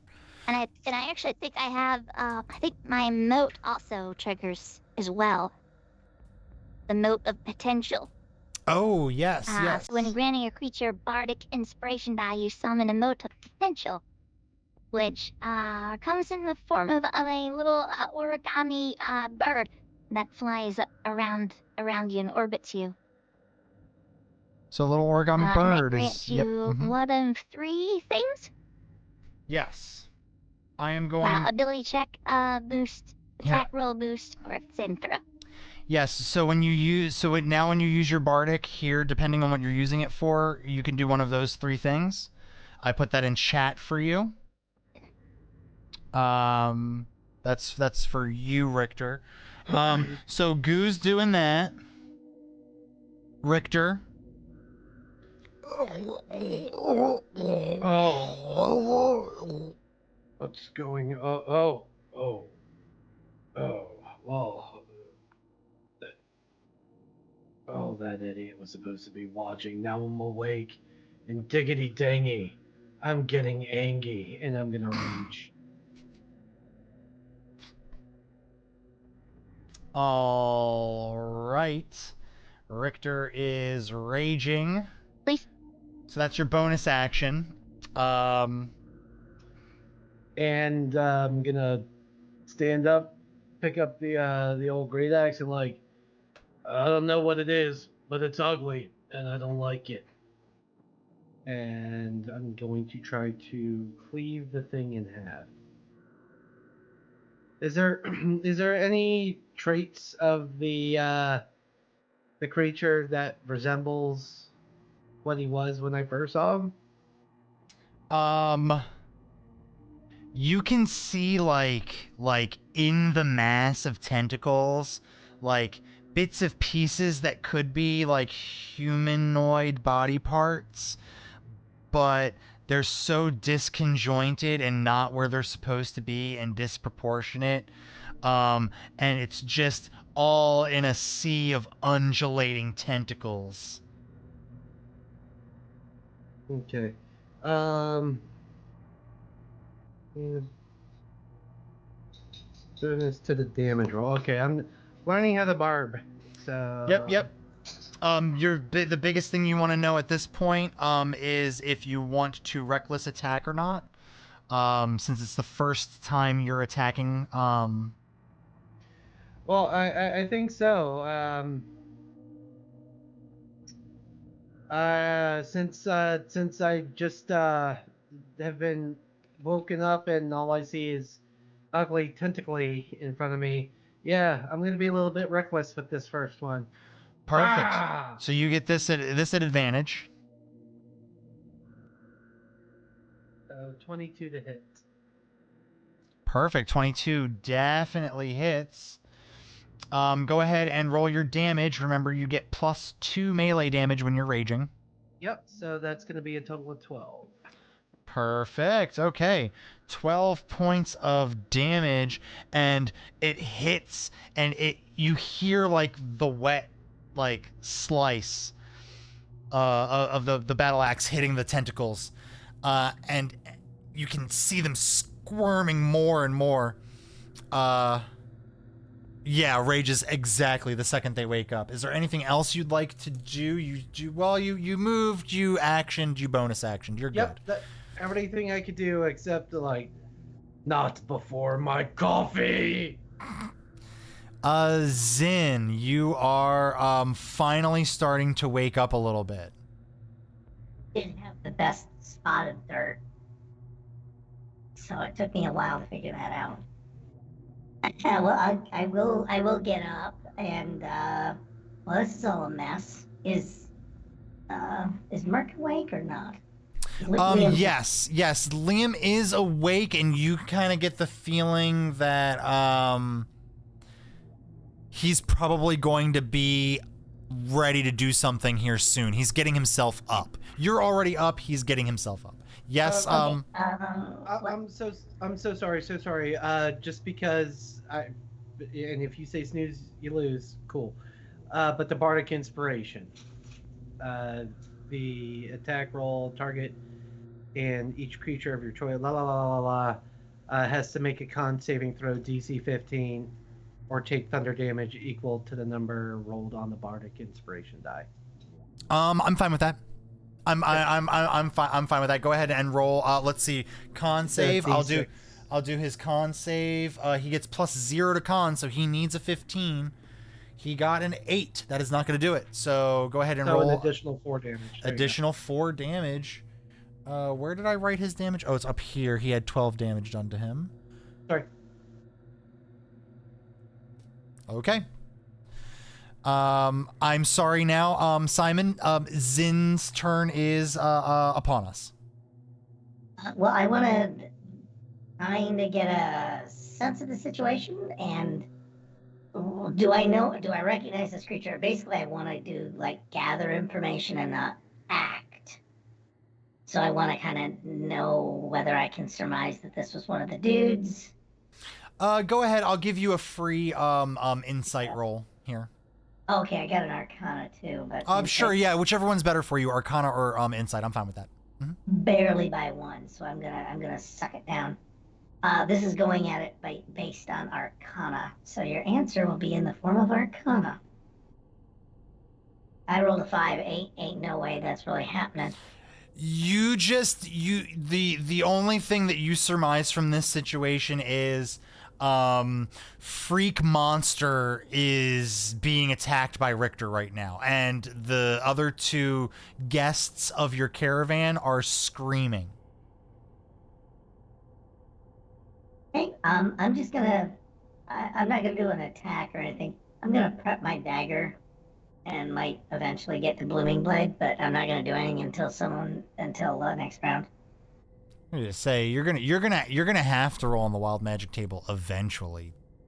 Yeah. I will I force really you don't to wanna cast use a it. spell at some point. Oh no, I will cast a spell. I just need to make sure it's not an obvious spell. That's the only reason I'm being cagey about this. Is I got the impression that it's bad to flash that shit around. Well, If I'm no, not not so much. We can discuss this afterwards. Yeah, please. Yeah, I'll learn offline that when. But yeah, it wouldn't change what I was gonna do anyway right now. Got it. Okay. So go ahead. Yeah. What are you doing? I'm just prepping and holding. I'm preparing to cast like Blooming Blade, and whip a dagger if the creature like comes at what's the guy's name? Caravan boy. Richter? Or Oh no, Richter's on his fucking own. I think Okay, he so- means Aaron. So Aaron. only if the tentacle creature makes its way towards Aaron Marlowe. Got it. Yeah, Okay. everybody else has got this, but yeah, I'm gonna if it moves toward him, I'm just gonna attack it. All right. The tentacle drag now does get a chance to go. It is, since Richter is the thing that's standing right there, going to make 2 attacks here.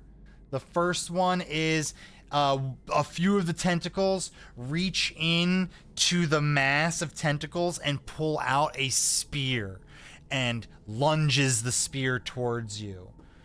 I hate to remind you of this, but all those attacks are at advantage. Or at a what? Oh yeah. Oh, thank you. Because I don't know if 13's gonna hit your AC. AC 15. Nope. Yep. So plus, what is it? It's plus 3. Cool. All right. So it does find purchase, but here's the thing: you're gonna be taking half damage anyway. So, what is its damage for that? It is 10 halved, so you take 5 piercing damage. And then it's gonna slap you with its tentacles. No. That one is also going to hit. Oh, actually, I should roll to see if it's a crit. Mm-hmm. It is not a crit. That is 9 halved, so 4. No, we're gonna round up 5. So basically 10 points of damage total. I mean, some of us are nice enough to round down, but you know. Well, this campaign's not supposed to be nice. And the tentacle just continues to undulate there.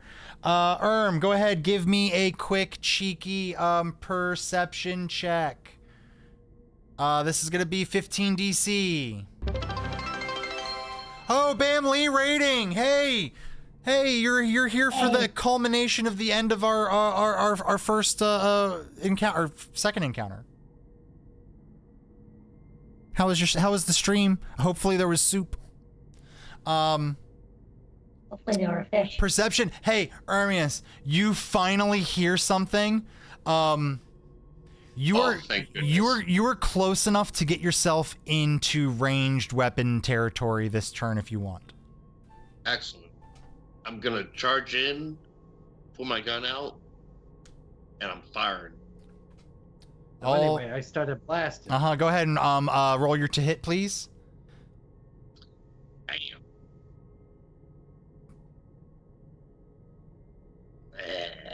Have you used your inspiration yet? Do I have inspiration? Everyone starts with it at the beginning. Roll a d12 and add it to your total there. You need 3 or higher. Said roll a d12. Yeah, roll a d12.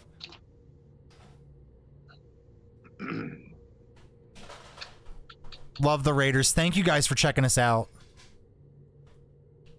10. That's way more than enough. Go ahead and roll your damage. Awesome sauce.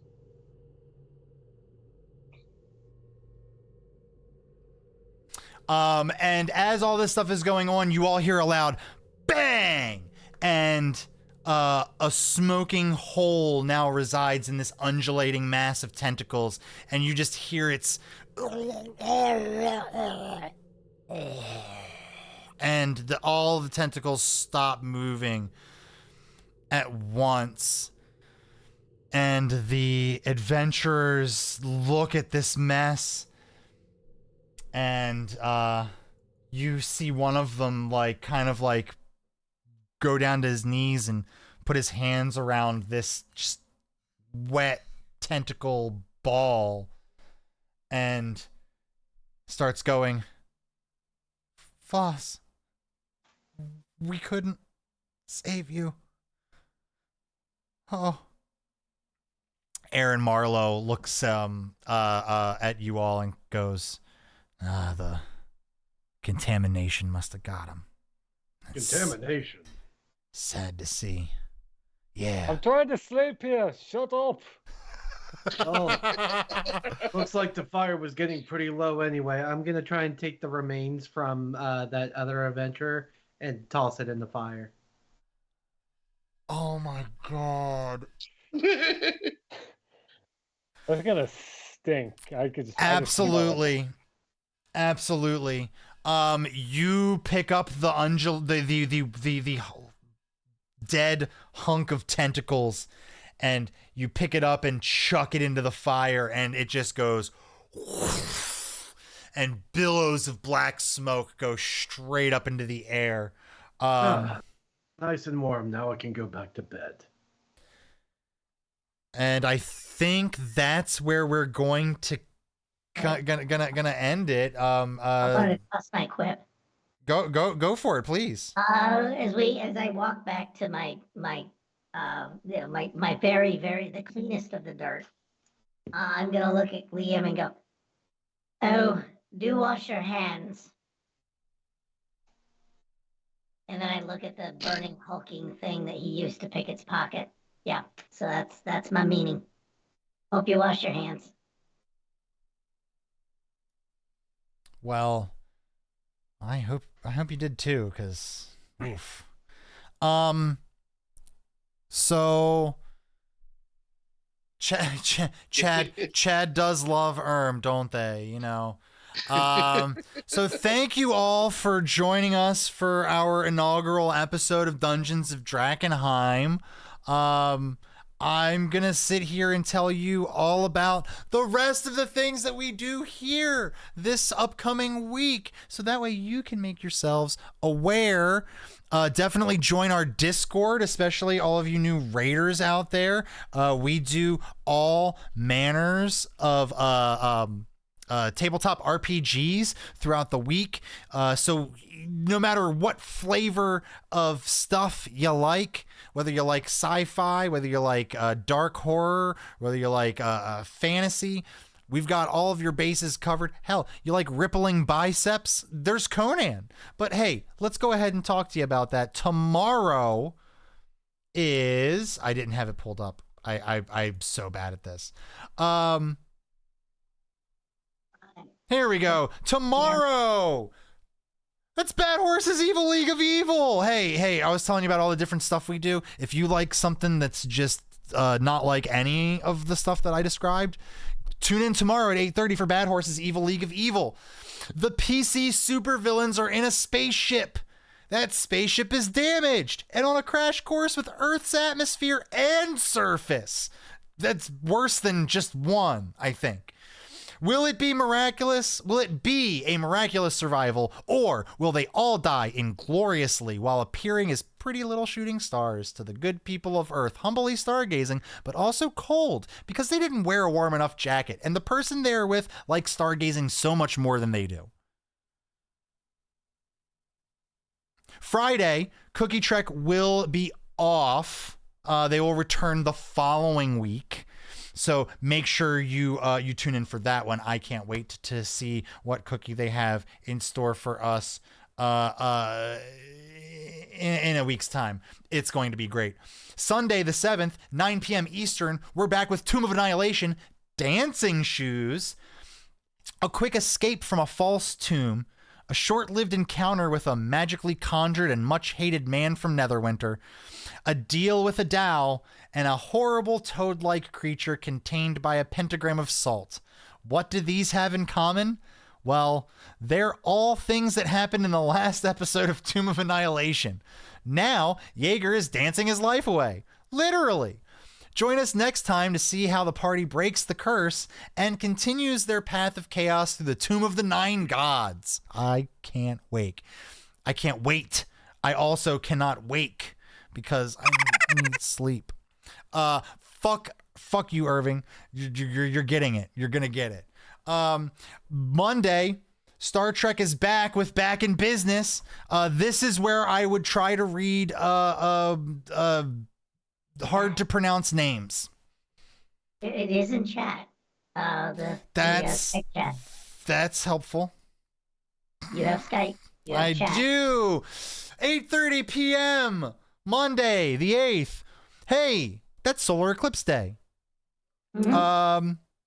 The 229th rule, Latinum lasts longer than lust. The crew have landed and seem to have been expected, but also not expected. Everyone seems to be pretty relaxed, knowing that there's a biological catastrophe. The B&B hosts expect very different things from Gorith and Dravok. Noit finally comes out of his cabin, and why can't anyone decide what the name of the planet is? It's obvious. The planet's name is Chuck. yeah, it's Chuck. It's his name is Chuck. It's a good planet. I like him. And then we're back on Tuesday. Oh shit, where did it go? It went away. I clicked the wrong thing. No. Tuesday, the 9th at 7 p.m. Conan Adventures in an Age Undreamed. Season 3, Episode 32, Had a Great Fall. After attempting a perilous climb and falling due to divine audience intervention, Virai and the party dust themselves off and prepare to make the long way around the mountain to get to the top of the waterfall. Join us then for that. And then, hey, this time, next week, we'll be ending a different stream. It's Curse of the Netherdeep. Can't wait for that one. It's going to be great. We're going to find Irving, and he's going to get creamed. Not good creamed. Bad creamed. I think that's all I've got. I mean, the Banditos are going to get some baked goods, so yay. Yeah, let's get them baked goods. Hey, everybody. Hey, hit all those social medias up. We are Architects of Fate everywhere. Because, hey, branding, that's cool. Join that Discord so you get alerts right before we go live. That way you know. Or, hey, if we have any changes, scheduling stuff happens. We're adults. I just got an Outlook message from Amazon Marketplace. They're trying to sell me something. That's what adults do. They buy stuff off of Amazon. Mm-hmm. Yeah, that's all I got. Does anyone else? Anyone else have anything they want to plug? Let me see. Do we all have our Amazon wish lists that we can use to milk people for money? Or is that just me? A anti-got arm device. That'd be Yes. nice. Sadly, I don't think they make that just yet. Well, I think they call that the miracle. yeah. Ah, yes. We'll figure that out. That's one character in Aliens. Anyway, I'm super stoked that you all joined us. Hey, for all of you that rated us, thank you from the bottom of my heart. Love you guys. Stick around. We've got lots of cool stuff coming out. You definitely want to be a part of it. Rifts is coming back. I heard. It's a rumor. It's definitely coming back. If I say it, it has to happen. Bye.